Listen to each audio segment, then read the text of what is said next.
प्रार्थना का हाथ पकड़कर लीला करेगी घर से निकालने की कोशिश, नहीं निकालने देगा अंश और कहानी में आएगा जबरदस्त मोड़। जी हाँ दोस्तों, स्टार प्लस के मोस्ट पॉपुलर शो अनुपमा के अपकमिंग एपिसोड में हम सभी को देखने को मिलेगा जैसा कि बा के घर गौतम के साथ आती हैं मोटी बा और वहां आकर बदतमीजी करते हुए नजर आती हैं, सामानों को गिराती हैं, जिस पर लीला कहती है कि तुम्हें दिखाई नहीं देता क्या।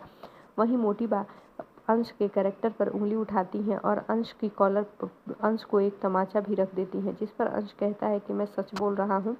वहीं लीला पूछते हुए नजर आती है कि आखिर आपकी हिम्मत कैसे हुई वसुंधरा कोठारी मेरे पोते को हाथ लगाने की, जिस पर वसुंधरा कोठारी कहती है कि इसी से पूछो, और मैं प्रार्थना को इस घर से कभी नहीं लेकर जाऊंगी क्योंकि प्रार्थना अंश के बच्चे की मां बनने वाली है। ये सुनकर लीला के होश उड़ जाते हैं।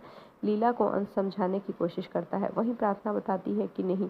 लीला को वसुंधरा कोठारी के चले जाने के बाद प्रार्थना बताती है कि नहीं, ये बच्चा अंश का नहीं है, ये बच्चा गौतम का है। मैं इतनी परेशान थी कि सबके सामने नहीं बता पाई, जिस पर लीला कहती है कि आखिर वो आई थी जब इतना कुछ सुना रही थी तब तुमने क्यों नहीं बताया। तुम्हें इस घर में रहने का कोई हक नहीं है, तुम इस घर में रहोगी तो हमारी जिंदगी बर्बाद ही हो जाएगी। और ऐसा कहकर लीला उसका हाथ बाहर निकालने की कोशिश करती है, जहाँ अंश रोक लेता है और कहता है कि प्रार्थना कहीं नहीं जाएगी, प्रार्थना इसी घर में रहेगी। जी हाँ दोस्तों, आगे का एपिसोड देखना खास होगा, जहाँ दूसरी तरफ अनुपमा अपने चेहरे को साड़ी से ढककर किसी और के पति की पिटाई करती हुई दिखाई देती है। फिर उसे अपनी गलती का एहसास होता है, उसे ऐसा लगता है कि उसे दूसरों के बीच में नहीं पड़ना चाहिए और अपनी बीती हुई बातों को याद करती है कि किस तरह से उसके बच्चे उस पर ही इल्ज़ाम लगाए हैं कि अनुपमा की वजह से सबकी जिंदगियां बर्बाद हुई हैं। जी हाँ दोस्तों।